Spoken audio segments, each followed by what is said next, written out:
Good morning, everyone. Good morning from Hotelier Academy. How are you? It's Friday today, a great day, a great sunny day in Athens.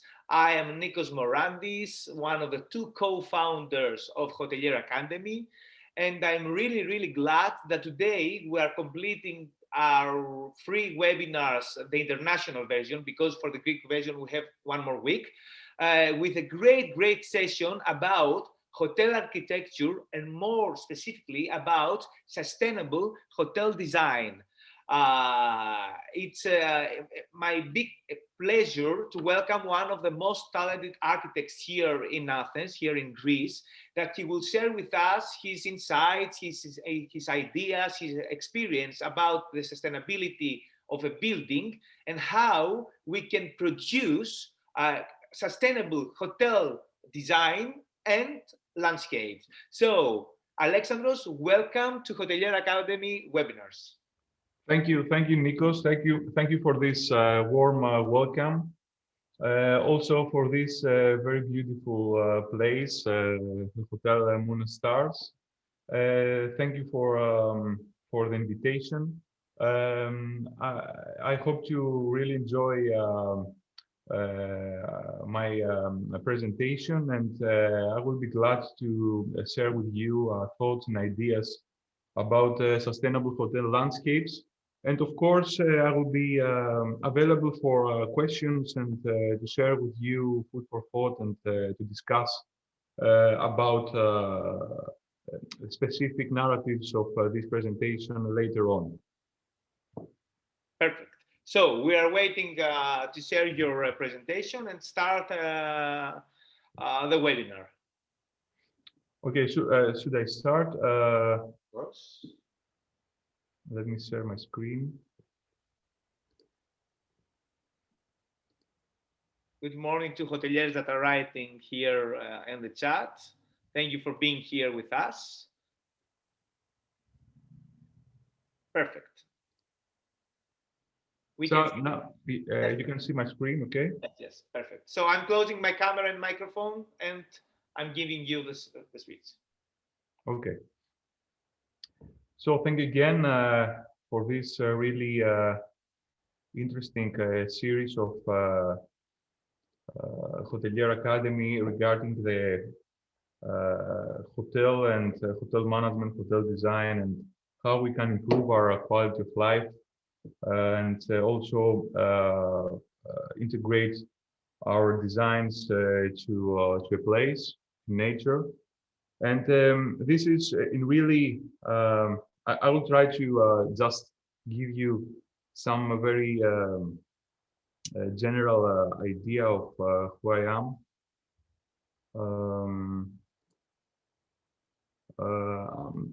I'm now conducting my PhD in ecological architecture and sustainable design.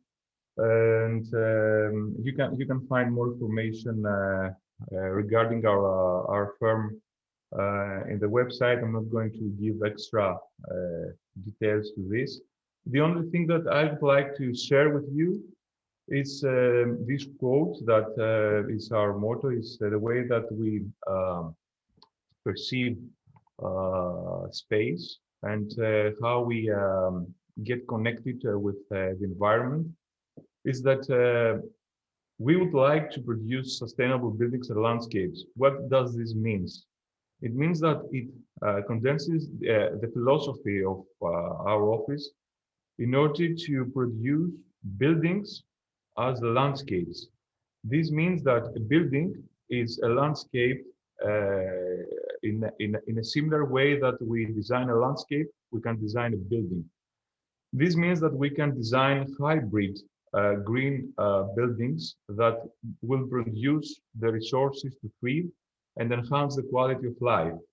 This is very important for a traveler, let's say, that wants to experience a place, to experience nature and the building as a whole, as an integrated system that is also connected to a landscape and to the experience of people. This quote also is committed to the triple bottom line concept of the sustainable process that asserts that the sustainable development is equal to the principles of the three ways of producing a building that has to do with the environmental performance, the social responsibility, and the economic viability. So a building as a landscape will be fully integrated to the landscape, and in addition, it can connect traditional design methods with technologically new construction processes. So let's start with our timeline of the presentation. I'm going to give you this narrative in 12 topics. Introduction, the revolution, a genius loci, a spirit of place. The natural place means nature. The man-made place means a place that is inhabited by man, by human. Odysseus Elitis as the sixth topic, which is our national poet, who I use some of his ideas about the place and the landscape in order to make and bridge the connection between the first six and the other six topics of the presentation. Then we go to the cultural landscape, a landscape that it is inhabited and constructed by human. We proceed to the hotel industry to see what does this means in hotels and tourism in general, and how all these are integrated and connected with the sustainability processes. Then a green project, a sustainable hotel landscape project, as I told you, a building that it is a landscape, that it's completely integrated to the natural scenery. And it's a project that we have conducted with a lot of interdisciplinary team in our office. And finalize with 9+1 topics regarding the sustainability design and the tourism industry. And then we close the presentation. So I will start with an introduction. When I invited by Hotelier Academy and Nikos to present the specific subject, this is sustainable hotel landscapes, directly it comes to my mind this specific quote from Odysseus Elitis from its narrative regarding the public and private affairs. He said, "A landscape, as often perceived, is not as often perceived just a piece of land, plants, and water. It's the projection of the people's soul or matter." But what does it mean, a projection of the people's soul on matter? By continuing my thought, I understand that today, the day of the presentation, is just one day after the anniversary of the War of Independence of the 200 years of the Greek Revolution against the Ottoman rule. So the soul of a nation to fight for his freedom of this place. What would be Greece without this soul of Greeks on matter? This means on stones, on vegetation, and on the most valuable element, water, that connect our land with the sea. Does the stones, the vegetation, and the water has soul? The revolution becomes because they eliminate our connection with nature. They uprooting us from nature, and we're trying to reestablish this connection, to reestablish our souls with the landscape, with our place to live.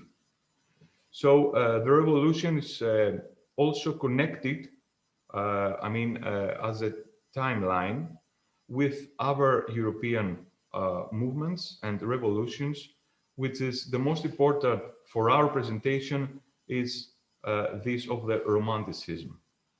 So I will try to bridge this connection.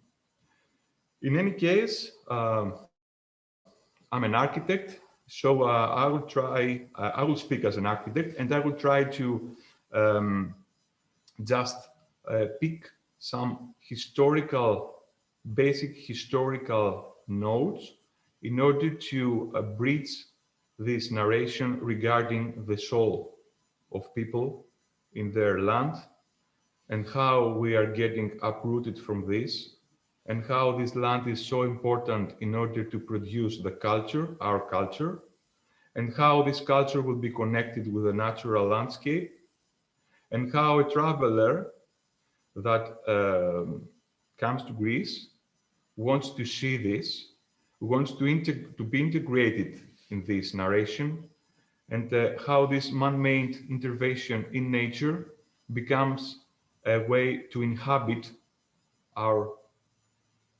place, our hotels, the way that we interpret nature, culture, and how we absorb this information. So at the end at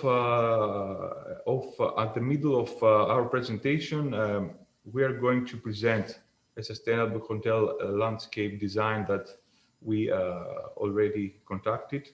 And with this idea, we are going to close with some principles regarding all this great story connection regarding the principles of humankind that comes to Earth to inhabit it and how we can do that. So let's start with the revolution. The Greek War of Independence is a war that is a successful war that waged by Greek revolutionaries against the Ottoman rule, as we have already said. And this is also a way that the Greek spirit, it creates a new way of seeing the scenery of Europe of the 20th century to a more nation-based processes regarding the democracy and freedom. So in this case, we understand that Greeks has a lot of Philhellenes who come here and try to help us during this revolution.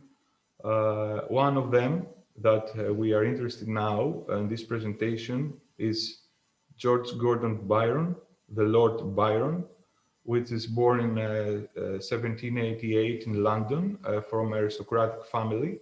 And at the age of 10, he inherited the Baron title, and he was one of the first and well-known Philhellenes that participated to the Greek War of Independence in Greece. And he fell in Mesologi at 1824. For Greeks, it was one of the best-known Philhellenes that has been invited to actively support the Greek War of Independence, and he had already created a lot of let's say a lot of he find a way to offer with his ability in this War of Independence. So how Lord Byron is connected with Greeks and how Lord Byron is connected with Romanticism is that he was a very a young guy that has a lot of erotic romances. He has a freedom in life, in his soul. So he was trying to die young in order to fulfill his romantic idealism and become a legend.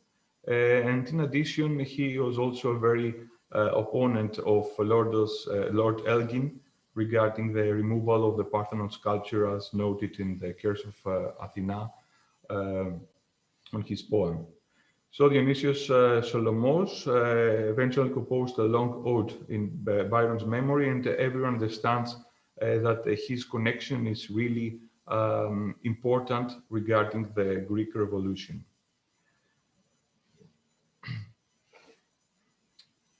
So Lord Byron was one of the has a lot of reputation and was of the most a major personality of the Romantic movement, and a prominent figure of the British Romanticism in the early 19th century, that has a very complicated life and create with also others the opposition regarding the Industrial Revolution, the opposition regarding the aristocratic social and political norms of the Age of Enlightenment. And he was very enthusiastic regarding the return of the man to nature. So Romanticism was a movement that highlights this kind of return to the medieval, return to something that humanity is very close to, like the nature that we are born in, and not the mechanistic or the modern way of living. So they are trying to root us back again in nature and try to find a way of analyze the human way of thinking regarding nature as a very physical process, and this soul that we already discussed has to do with our connection with nature. So in this connection, it's not only something that it is like in the Renaissance, very well organized and with analogies and symmetries, and everything will be beautiful. But they integrated other aesthetic orders like horror, terror, or no, especially in controlling the new aesthetic of sublimity. What does this mean? It means that, like in the image of a well-known romantic painter, a man is on top of the mountain that sees the view, but this is very scary. All the natural phenomena can create, can lead you to circumstances that will not be so familiar with them. So it's part of our lives in any case. It's not everything beautiful. There are things that we can accept by nature as a horror, that this is our freedom of our souls regarding our connection, the humanity, with the nature. So the romantic principle is very specific in some way. It's not included in these four, let's say, points, but more or less we can say that they want to unite man with nature in a golden age. Golden age is the kind of Greek mythology, how gods are connected with nature. The second thing is that they are opposed to the separation of man with nature and the fragmentation of human faculties. The third point is to connect the history of the universe between the human and nature in spiritual terms. This means that we are trying to develop situations that previously are not equally seen in other cases, like the age of the Renaissance. And finally, the possibility of the salvation through the contemplation of nature means that we will get better people because we are more connected with it, and we will get a better place on paradise, let's say, because we have this kind of connection between our genesis and the way that we are born. And in science, romanticism is starting to create, to bridge a connection that says that we have to place human in the way that has an aesthetic order in order to understand the reality that comes from nature. And it's not necessary to have all these kind of mathematical models to analyze the science. And this is a very a battle between Goethe and Newton regarding the way that they use science into different aspects of history.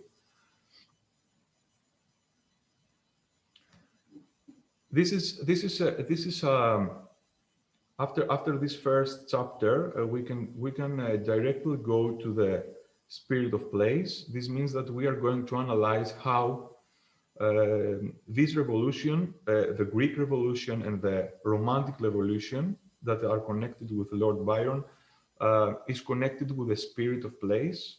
And in order to do that, we have to say that in Roman times, a genius loci was a place that has a very specific character. So from the early ages, genius loci, or the spirit of place, is recognized as a reality that a human has to face, and it has to be connected with his everyday life.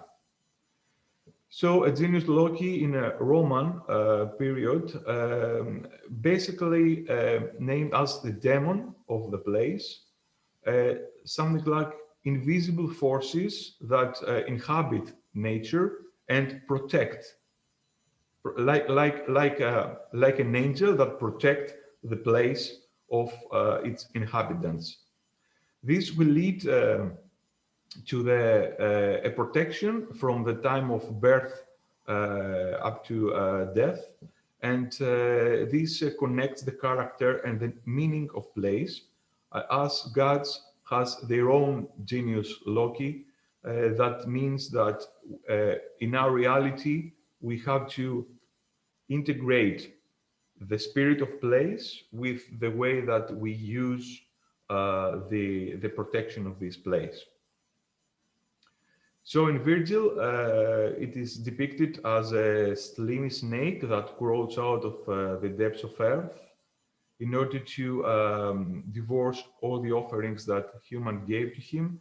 And this is an engraving that shows that the snake in reality was a good sign and offers luck.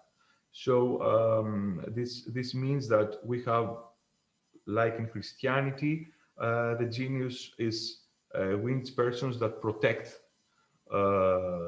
as guardian angels and patron saints protect humanity from the external forces that trying to create the evil, the bad thing, and the connection between human and nature should be protected. So later on, here in Greece, our Greek painter and sculptor and Nikos Hatzikyriakos Gikas was one of the prominent figure that create this genie loci. It's a painting that completely deconstruct the nature regarding the man-made environment, that as you see they can be blended together. And this means that in every case of history, humans try to find this connection, that it is completely or semi-completely lost during the decades. And we feel that we are connected with this, and we have to find a way of interconnecting this kind of two realities together.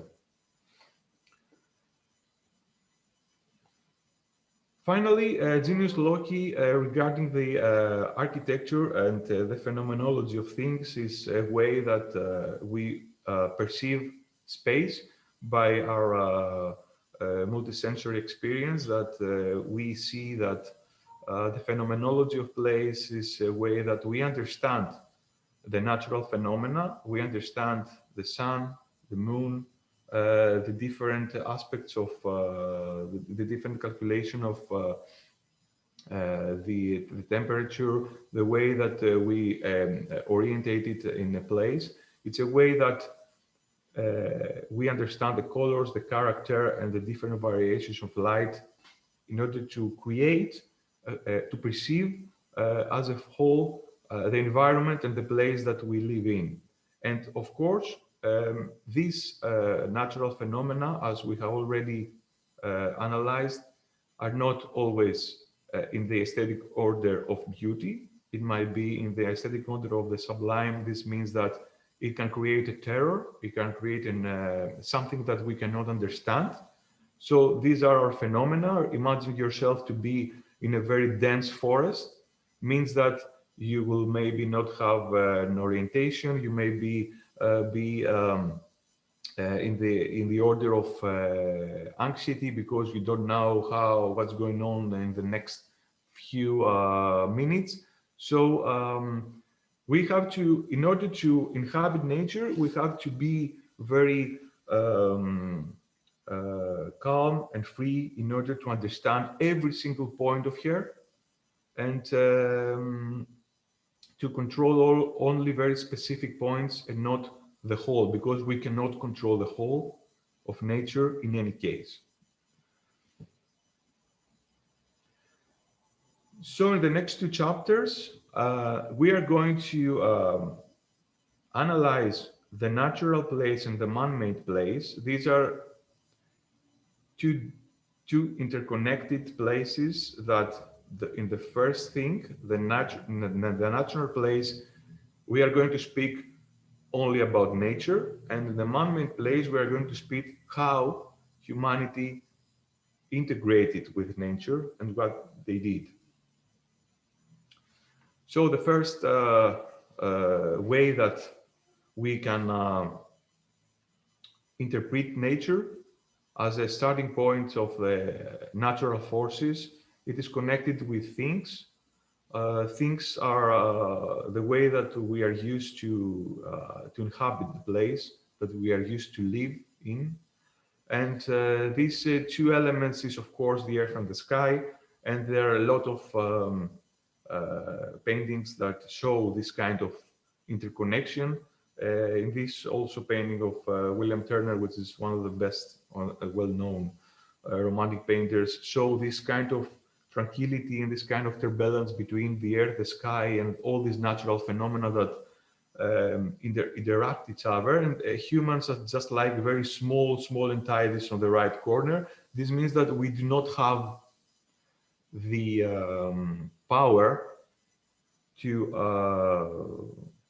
perceive nature as a whole. So nature is always above us because it's something that we have to understand a little, but it is as a whole a very large entity that we cannot control.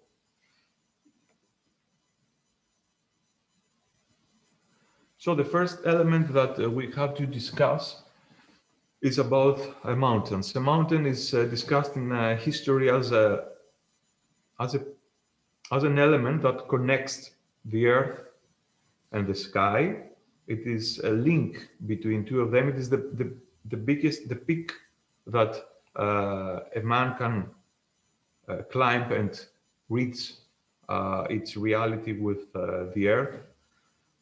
But mountains are also sometimes are also very can create different or unfamiliar aesthetic order, like this Vesuvius mountain that is exploding, and the eruption creates a lot of terror and horror. In order to understand what's going on, it creates a turbulence. So nature can create different sentiments in this kind of feelings. And the second element is a tree. Let's say we're in a forest, or a tree can be something very symbolic, but in nature, if we are entering inside, let's say, a forest, means that we have a lot of trees, we cannot orientate ourselves, we didn't know where to go. So this creates also something that we cannot understand, or if there is a lot of wind or there is a lot of sun, trees create the shading system that we can understand our scale regarding their ability to cover us below, and understand the different scale that we have as humans regarding nature.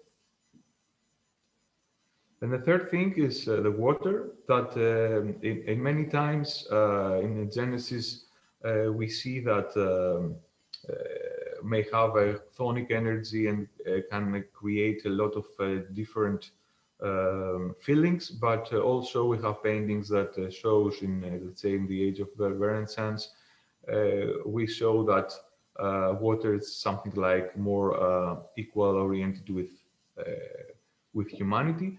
But because now we're talking about the natural place, we see that all these natural forces are, let's say, integrated in a very, they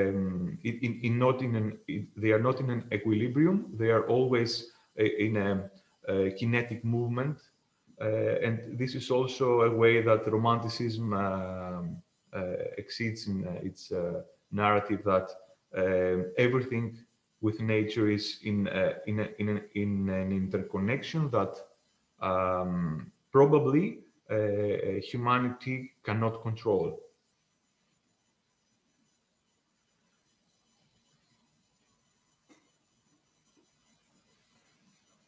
Now, by taking this the same chain and regarding the Genesis, we can say that between the earth and the sky, we have God that separates the land and water, and after the creation of heaven and earth, it creates the light and darkness. So the perception of a paradise was always depicted as an enclosed garden, a garden that collects all the human interaction. You can collect some fruits, you can create ponds and tamped water, you can have some stones and rocks. So this is a protected place. This is a place, remember the genius Loki, it is a place that can be protected by God.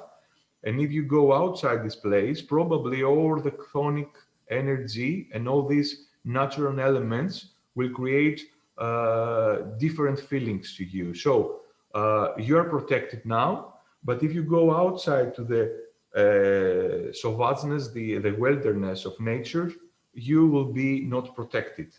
So this is why God, with Adam and Eve, start to create a dialogue and says that be here, not go outside, because outside there will be a lot of different natural feelings that you are going to face, and in this place you feel safe.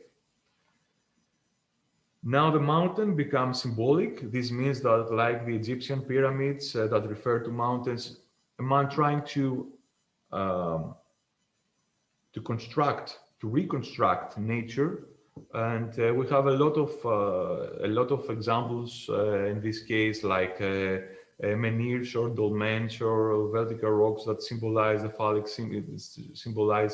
symbols, and it's a way that humanity trying to imitate nature in order to construct and understand and control some elements that we have already discussed in the natural elements, in a natural way.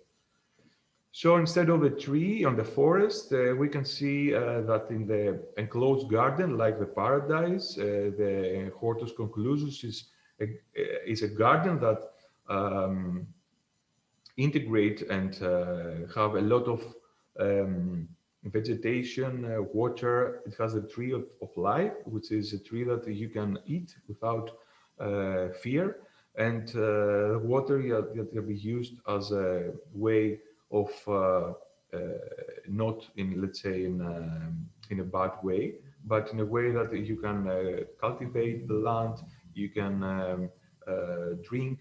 There is nothing bad in this kind of situations, but you can see that it is an enclosed system. You can see the fortress around, means that if you go outside, you will face the wilderness, you will face, let's say, wild animals, you will face reality and natural elements that you cannot control. So better stay here. We have a garden, the enclosed garden, that you can we can all together as a community live without facing any other fears.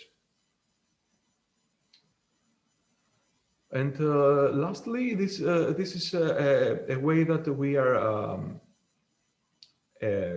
creating a tamped water. Means that we take the rivers and the lakes on the other side. We create, let's say, we construct, in this case, water in order to fish, in order to have a more landscape routes that it is inside nature, and water can be, in this case, a more a way that we are more connected, and it's not creating fear or terror or horror regarding its natural ability, like, let's say, waves or energies that also humanity cannot control.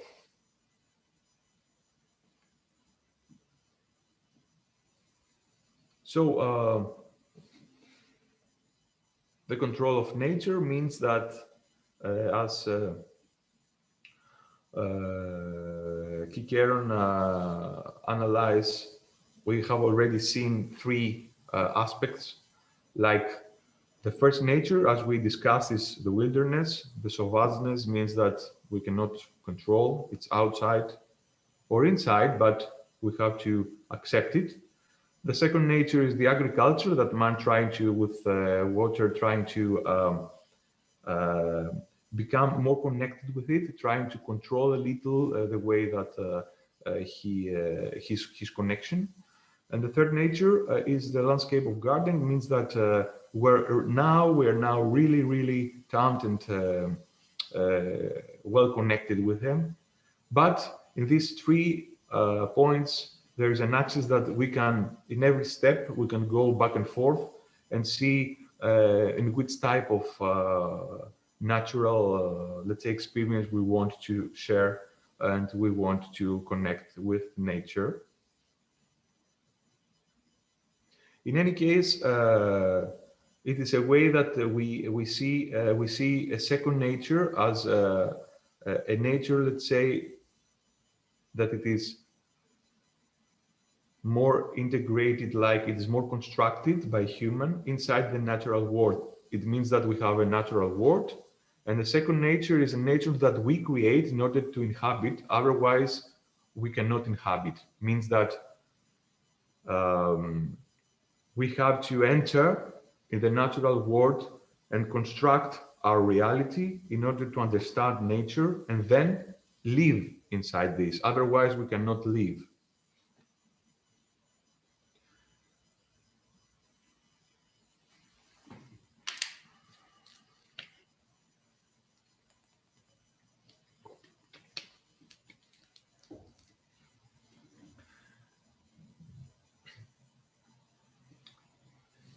So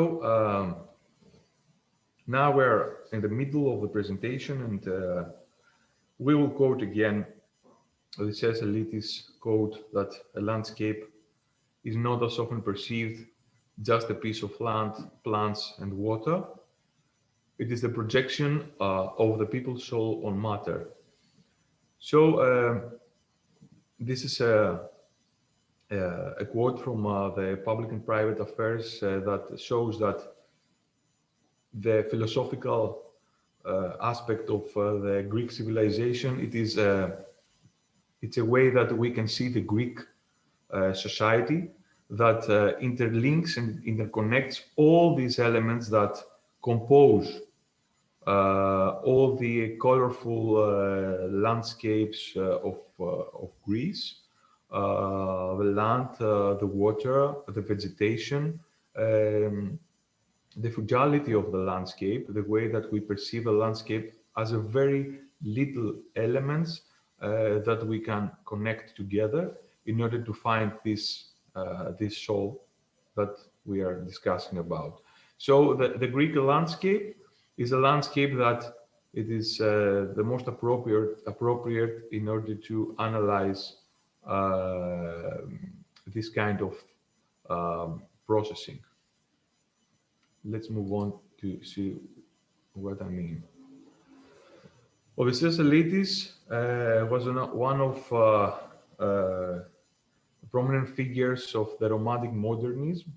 It is connected with nature, means that it is a connection that he always believed that it was our soul regarding the place, and this connection, it's not in the realism, it's not in the reality, it's besides the myth.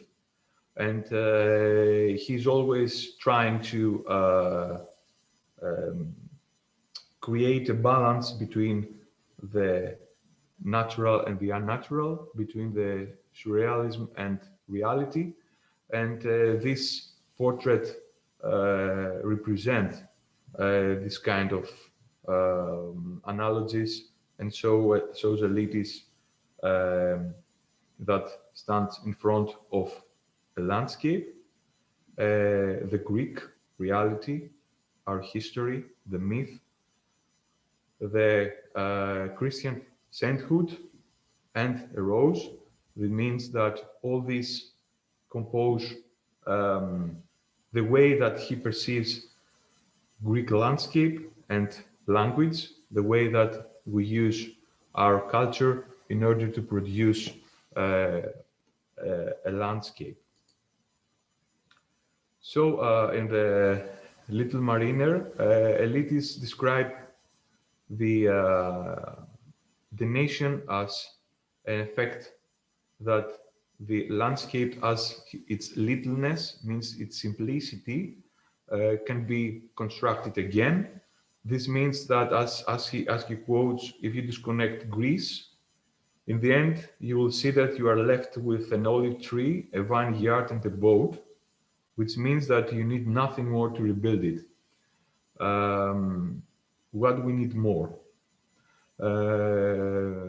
It is a way that Elitis is connected with nature and language, the way that uses culture and geography as an expressive thing of creating an imagination between the real and the unreal, and not in a way of a form or a formalism, but as he said, as a way of architectural poetics, in the way that he was trying to interconnect the land, the nature, with our language, with our history, and the simplicity of the Greek landscape. And in this way, he was trying to portray objects as a collage of different aspects of the Greek landscape regarding the myth and the reality, between surrealism and reality, the connection of ideas, his idealism regarding the opposition of rationalism, the romantic modernity, and the way that he sees the light, the sea, and the landscape frugality as a way of rendering a hybrid surrealistic reality, a reality that, for me, it's something that it is always in my mind when I design something. It's something that interpreting a place, interpreting topos. It's a way that I'm trying to think. How can we collage? How can we interconnect this simplicity of the Greek landscape regarding the culture, the language, the nature, and the myth, and create a whole? And this whole might be very simple.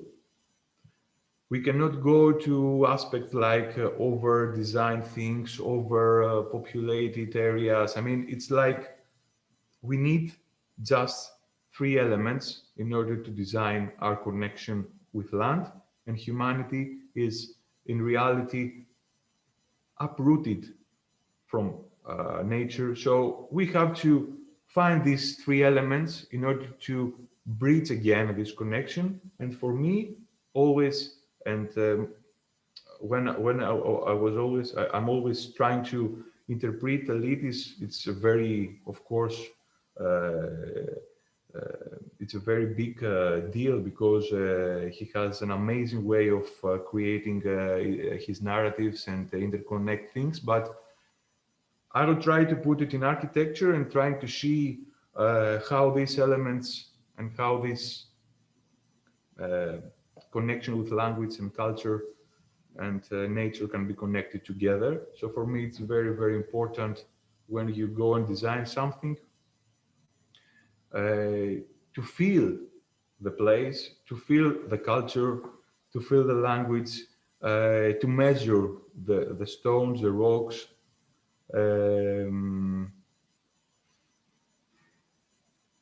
And in this way, we understand that Elidis give us the idea of creating, in modern terms, what is a cultural landscape, what is a landscape that can be connected with humanity. And in order to do so, we are trying to give just a general terminology in Western European landscape, because it's something very different in Eastern languages and in Eastern civilization, like in Asia. So in Western European language, French paysage, or the English landscape, or the German Landschaft, or the Dutch Landschaft, which is originally a conceptual content that it starts as a genesis of the term, is probably originated and described in paintings represented landscape. So this means that in Western tradition, a landscape is mostly described as an evaluation of its aesthetic order. This means that we can see an evaluation as a sensorial and perceptual data. And we see this data through the stemming, as Zimmel said, a way that we interact our soul interacts with a landscape, how we perceive and interpret it through our senses. And this is the aesthetic order that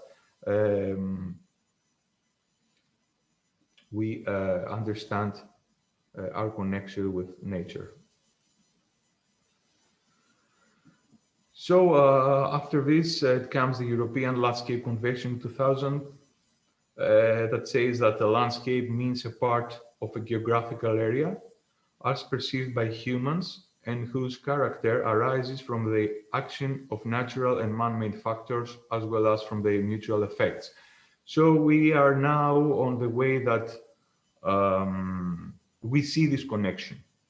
We see how we can bridge human and nature, and we understand that the landscape, it's not only a natural landscape, it's a landscape that it is constructed by humanity, by culture, by language. And this landscape is an interconnected hybrid, interconnected with nature and culture. So a landscape, as Theanotrik and Lee wrote, is a composition of spaces, and in its broadest sense, a general framework of life that is determined by the prevailing social and economic conditions, as well as the cultural background. So you understand that we are now going to see a landscape as a cultural phenomenon, And thus, my professor and my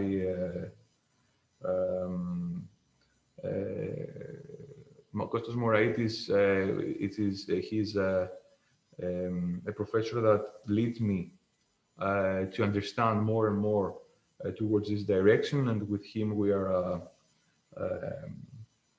following this narrative regarding the romanticism and how we can be interconnected again with nature. And I will try to put also more technological aspects on this, and we're going to discuss this on a later chapter. But he said that the term of a landscape refers directly to the word of place. So a place is something that we attribute a cultural character, a characterization of the landscape under certain circumstances of mental categorization. This means that a landscape refers to a cultural definition of place, definition which is not only limited to cultural perception. This is, as we said, regarding our ability to see, hear, smell, touch, I mean, our sensorial experience, the aesthetic order, but also it includes the structural, the architectural intervention to place, that we create mountains like pyramids, we create places to live, we dug out, we create caves, we create our connections and the connection with nature, so we create space. And in order to create space, we create space in order to control our territories regarding the natural forces, and we are trying to live harmoniously together. So we're now moving to a chapter of the hotel industry in order to do this kind of connection. This means how a modern traveler can understand this, and how he can give value to the way that inhabit a place, because he experiencing different places means that he can go everywhere nowadays. He can take a plane and go to different areas, different places, to experience different tastes, different cuisines, different cultures, different languages. But you understand that in each place, all these cultures and languages are very specific. So the natural place to live is also very specific. The trees in Greece are not the same trees in Italy or in Washington or in Central Asia, because they have already a cultural intervention. They give meaning in a different way. So the way that we design, the way that we want our traveler to enter in our reality, to give him an accommodation that it is really on the basis of understanding where he is, and to understanding, let's say, speaking about Greece, the Greek reality and the Greek myth, means that we have to design and understand the place that we have to live in. So some facts that I'm going to generally find a way to analyze regarding the next steps is the CO2 emissions, the tourism industry, which is one of the biggest industries regarding the sustainability process, and the way that they use products that have to be really evaluated in terms of the triple bottom line concept. And as you can see, the greenhouse gases and the CO2 emissions are always increasing. So we have to find a way to, according to the Agreement on Climate Change of Paris, we have to find a way to minimize this thing, because now we are facing the different aspect we are uprooting from, we have been uprooted from nature, but we're trying to intervene so much that we are now creating the different, the inverse position. We are now in the inverse position of technologically trying to control nature, but in a way that we harm nature. And if we harm nature, means that we will have also a problem as humanity, because we live in nature, we live in our natural environment, so we have to find a way, a balance, in order to eliminate all this kind of very, very rapid growth of elements that we created from the industry and the tourism, let's say, industry in our case, in order to be more equally connected with it and have a more balanced symbiosis together. So the World Tourism Organization and the United Nations developed a program in 2017, which are committed to this specific notes and rules that I'm trying to give you. And for this reason, we can just take some notes from Veil and Veil and discuss the two models of sustainability, meaning that the weak model is 3 cycles that connects the environment, the economy, and the society, and are interconnected with a 4th cycle in the center. And this means that if something goes wrong with the environment, or if something goes wrong with society, the other 2 will have not so much of consequences regarding their interaction. And we are now talking for a strong model, means that we are all connected, we are all included in the environment. And this environment creates the society that we live in. And this society creates the economy that we trade. So these cycles means that if something goes wrong in one, then we have a very, very big possibilities of creating bigger problems to the other ones.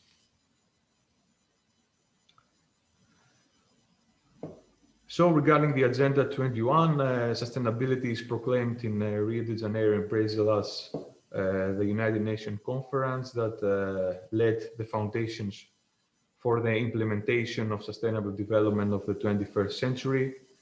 And in this case, the sustainable development goals in industry, in tourism industry, creates these 17 rules that a sustainable hotel should follow in order to create this balance. And this is not an option. This is just a reality that we have to follow. And in 2030, we have to be almost integrated with this notion. And by 2050, we are going to face a zero, close to zero CO2 in tourism industry.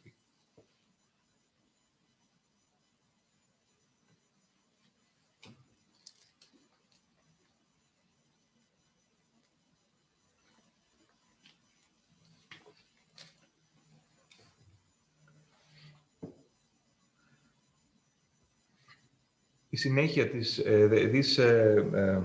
sorry for the Greek, it's like the native. The continuity of this narrative has to do with our case study, a project that is closely connected with our first quote, how we can create a building as a landscape, and how we can merge the elements of place in order to inhabit as humanity, in order to come back and return back to nature. So this is a sustainable hotel that we designed. the name is Caves and Waves, and this is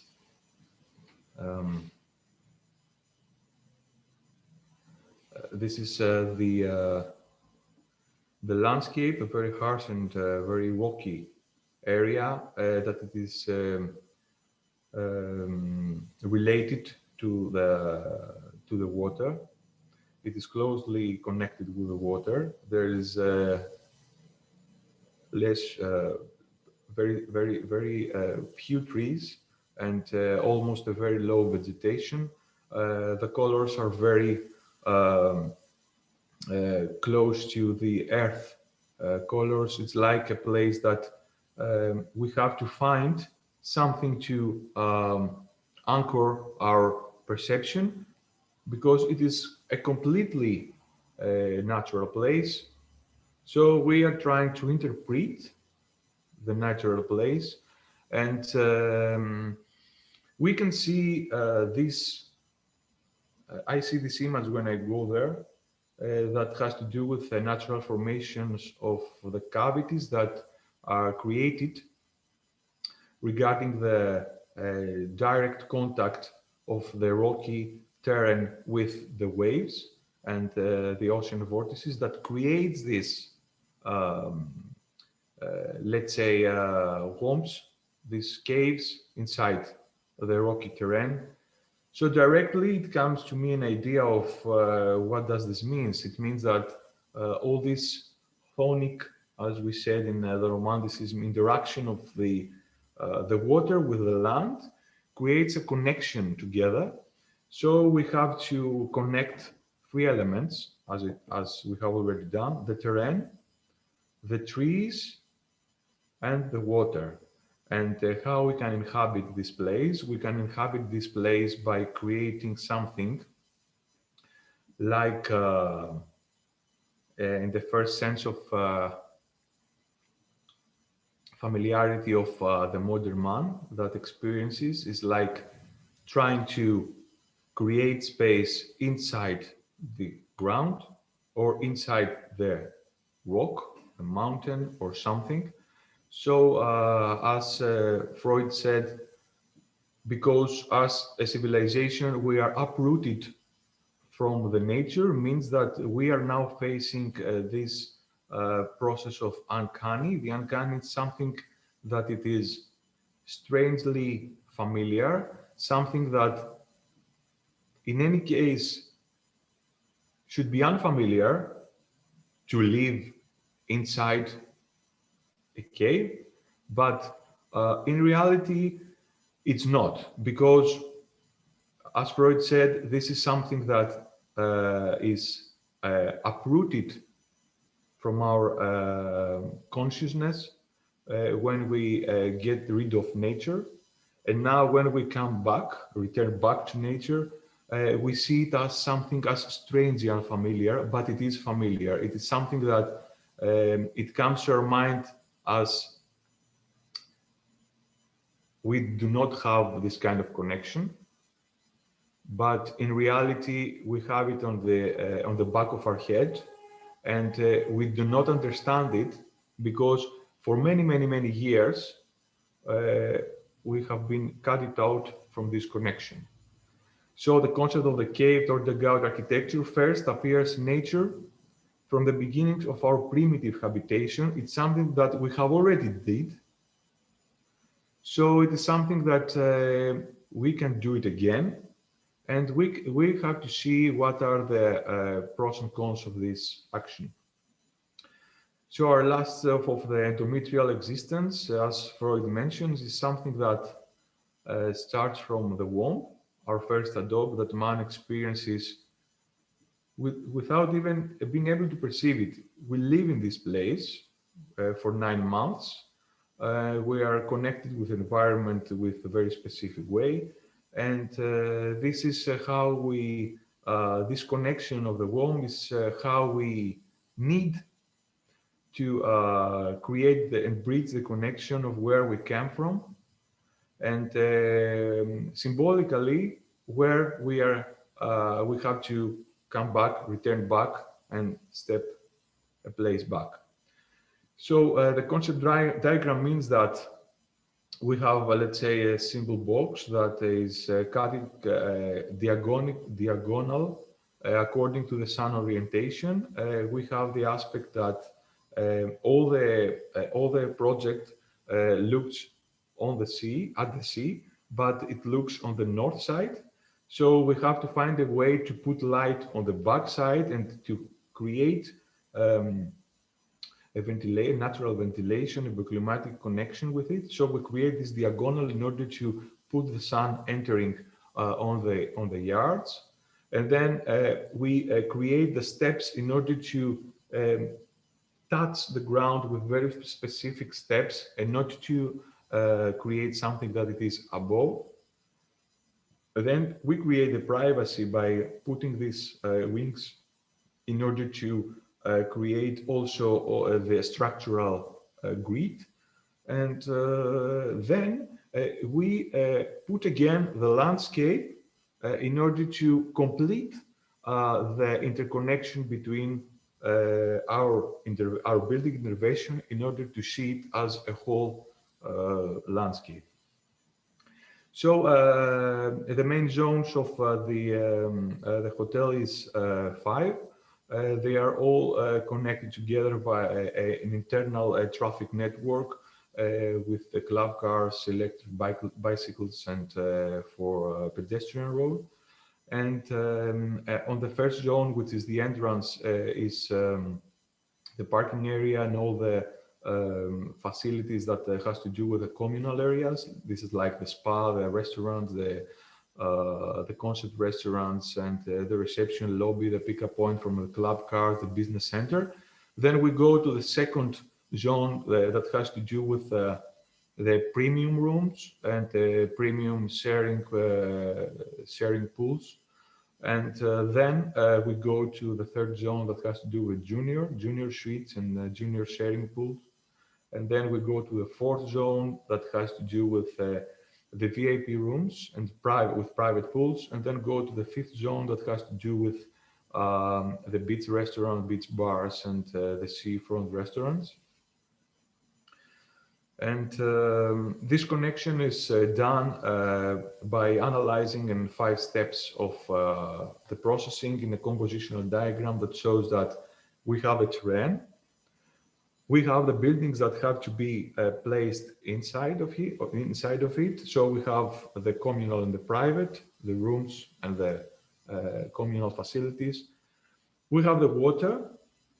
A water as an interconnection of the sea waves that is now a tamped water, as we discussed in the man-made place. A water that it's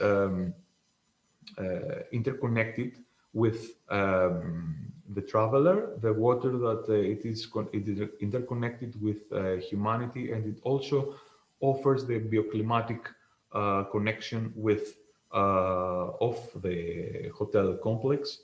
Then the vegetation that is used as a main green shell, and also some bigger trees on the gardens in order to create, as we understand, the tree of life. It's like you have a tree in your garden. You feel that you are in the garden, so you are not so you are protected. You are not facing the fear of the natural landscape that it is outside from you, or the water creates also this idea of connection between the sea and the waves, and the way that it's more tamped. And finally, excuse me, is the energy management with solar leaves. It is a way that we collect energy for the hotel complex. So these are the sections that are connected and are underground regarding the way that we use this inclination of the landscape. This is the master plan that, as I mentioned to you, it's the 5 zones with 5 different areas of designing, and the steps that we go from the upper side, which are the communal areas, down to the beach bar, beach restaurant, and the sea restaurant. In this way, the bioclimatic diagram corresponds to the way that we use the energy, the water in a triple processing with ozone filters and UV lamps in order to filter it for blue tanks that goes for sinks and douche, and then refilter again for the toilets, and then go for the biological tank in order to be recycled. And also we use how we use the wooden vertical system, the vertical blinds that can be open or closed according to the wind or according to the weather or the sun, in order to protect the gardens and protect the bioclimatic and enhance the bioclimatic circulation of the north and south orientation.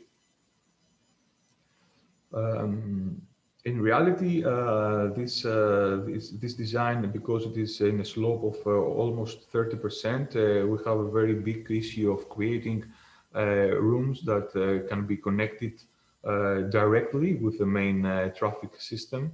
And we almost have a 20% of the rooms that have direct access to the internal network. This is a very good point, because all the other rooms are connected with escalators, and because of the slope. So we're trying to find a balance between people with special needs or people that want to have, or elderly people that want to have a direct connection with the rooms. And in this case, we are proposing a concept, a hotel that it is 100%, all the rooms are 100% has a clear view of the sea. And regarding the materiality, we use natural recycled construction materials. Of course, we cannot use any other material instead of a concrete, reinforced concrete, for the structure, because it is inside the ground. So we use local stone for the excavations, from the excavations, in order to cover the reinforced concrete. And we use also traditional plaster in order to have this sense of cave inside the room. And you can see the soil, the wood blinds, the wooden surfaces, the aluminum glazed windows, and the water, and the tree, the garden, and how it is this kind of bioclimatic connection is circulation is done between the accessibility of all the rooms on the back side, in order not to be interrupted on the front side. So this kind of connection is done with the way that we use natural wood, natural stone, and water and ground and concrete, in order to complete this primitive feeling of being inside the ground. So the hotel, as I told you, is developed in 5 zones. On the upper zone, it's the communal areas. This is these areas. Then we have the premium rooms, that it is in this area with a concept restaurant and sharing pools. Then we have the junior suites with sharing pools, and the solar leaves and the beach bars. Then we have another section, the zone 4, that has to do with the VIP private rooms, and with water surfaces and underground facilities. And finally, we have the 5th zone, that has to do with beach bar, beach restaurants, the seafront restaurants that has a dock for 5 small sailings, and also a small beach, and that we feel that we have to do some kind of an intervention, a small intervention in the landscape, in order to introduce this beach. But on the other side, we leave it as it is, and we put an infinity pool in order to show the balance between how we intervene and how we leave things to stay as it is. In any case, it is a hotel that it's about 12,000 square meters, 12,500 square meters. So it is an intervention that is really big, but because it was really big, we try to put it as much as possible, integrated to the land, to create a micro system, that a hybrid system that can be that a traveler feel that it is inside his own world, his own paradise, his own garden with the trees, the water, that it is tamped, and it is always in a direct connection with the sea water, that, as you see in the photo, in the rendering, the waves are really harsh, and you can see this cultural intervention and how we tamp nature in order to create an ideal space for a traveler to live. Otherwise, he cannot live. And in this case, as we zoom in, we see the beach. We see the place that people, the travelers can stay and eat in the sea restaurant. You can see the infinity pool, the energy leaves, the solar leaves regarding the beach bar, beach restaurant. This water surfaces that creates a border of a sound border also for the VIP rooms and the area of the seafront facilities. These are the oasis, the beach bar, and with the solar leaves and the oasis that are placed in the sharing pools. So this is an image for. I see that there is something like a very. Give some time, is because the connection, I think, it's not so good. Okay, this is the VIP rooms that show how we connect the private pools, the private water, the tamped water with the extended surfaces of water in order to feel like you are in your own garden with the tree of life, and this water that it is yours. You can control it. You can feel like it is in your reality, in your myth. But when you go a step further, you can see the nature outside the hotel, and you see that you are completely in a natural place. So this is a protection place. This is a place that we create as humans in order to inhabit. Otherwise, you cannot live in. This is an evening image regarding the dock of the sailing and the sailing boats and the 5 private VIP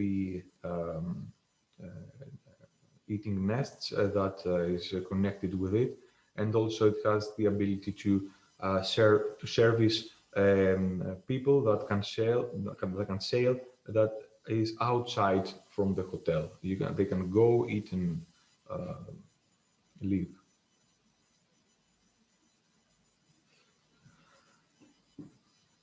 Regarding the inside,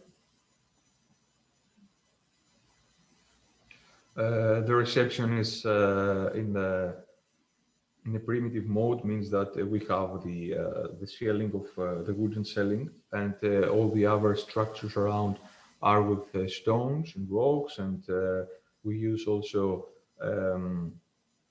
cement in order to create the platform, the base that you walk. And also you can see the markets, the reception, the lobby bars, and everything of this place look towards the sea. The same thing is also done regarding the main restaurant. That you can live in you can eat in a place feels like it is inside the ground, but because we have a very big openings, you don't feel it.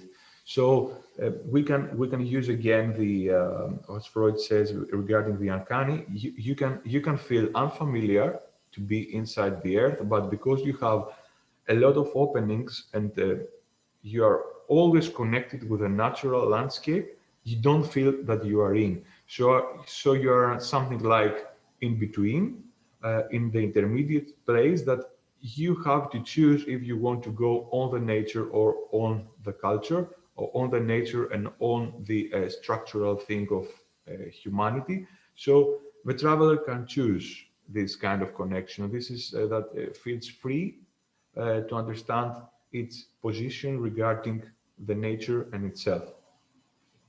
And for this place, we can go, for this reason, we can go under the spa and wellness area that you can see that it is completely dug out in the ground and show a small, let's say, caves that it is connected connected together and create small rooms for spa facilities. Also, there are other pool facilities outside, and of course, there is always this connection with the sea and the sky. So you feel that you are in, but you feel that you are also out.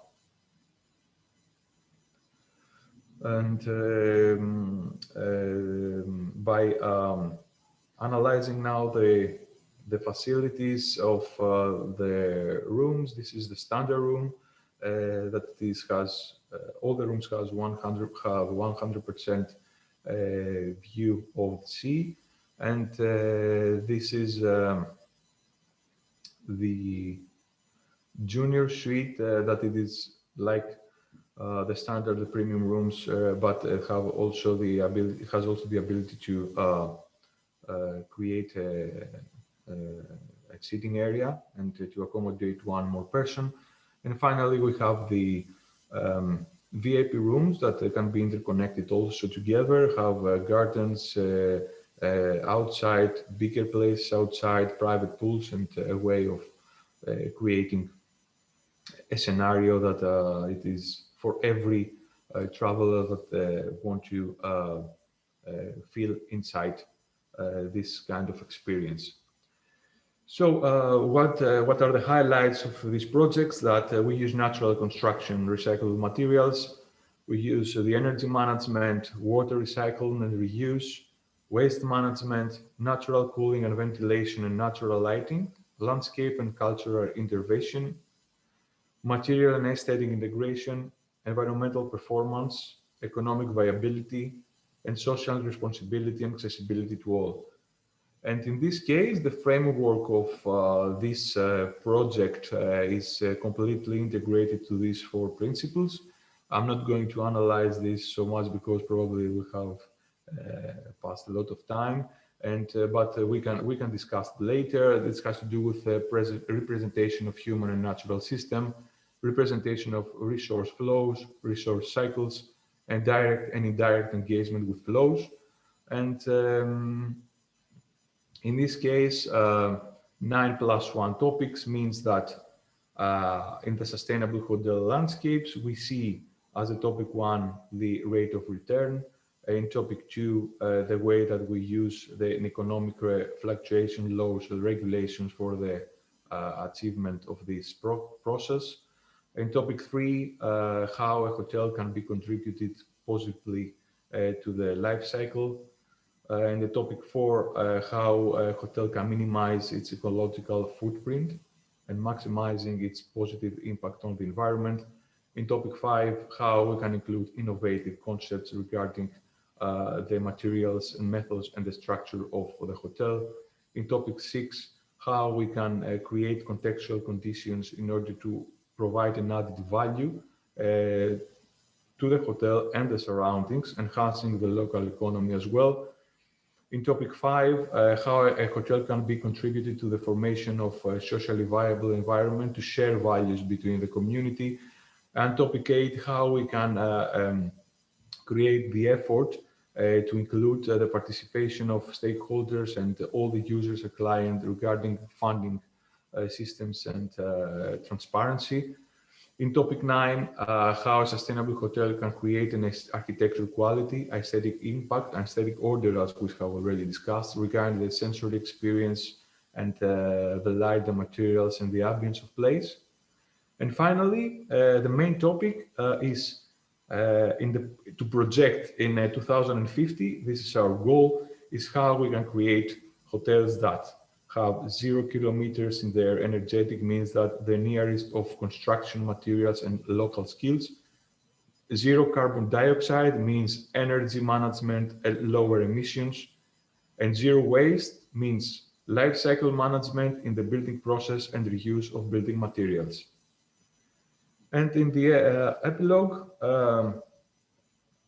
I will try to just place some food for thought, 5 questions to everyone. I mean, I'm also in this kind of asking of answering these questions. I mean, it's not for you, it's for all of us. It's how we can create the criteria for a traveler to interpret the landscape, how we can capture the multisensory experience of the landscape, how we can design according to the genius loci with the spirit of place, how can a hotel be interconnected with a natural and man-made environment, how we can merge this kind of hybrid connection, and how can we design a hotel so as to be integrated in the principles of sustainability regarding the environmental performance, the social viability, and the economic, the social responsibility and the economic viability. And now, by closing, I would like to thank this place where we are here in situ, means that we are on place, Moons and Stars Boutique Hotel. When Nikos told me about the place, it comes to my mind that NASA gives 104.7 million to create a lunar hotel in Moons and Stars in 2024. So probably in our next meetings, Moon and Stars will brand another hotel there. So thank you very much for your time. You are always welcome to share with me your thoughts and questions in my personal contact details below, and discuss this issue more. Thank you so much for this.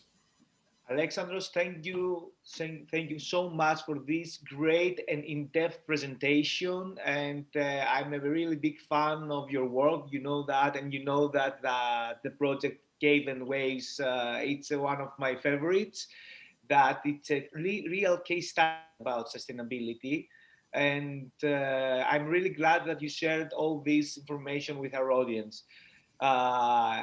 I have to close the webinar now and to renew our meeting with our Greek friends in the evening, that this webinar will be repeated in Greek. So if you have any friends that want to attend this webinar, please invite them, and they are very, very welcome. Thank you, Alexandros. Thank you, everybody, for being here with us, and see you soon. Thank you so much. Bye.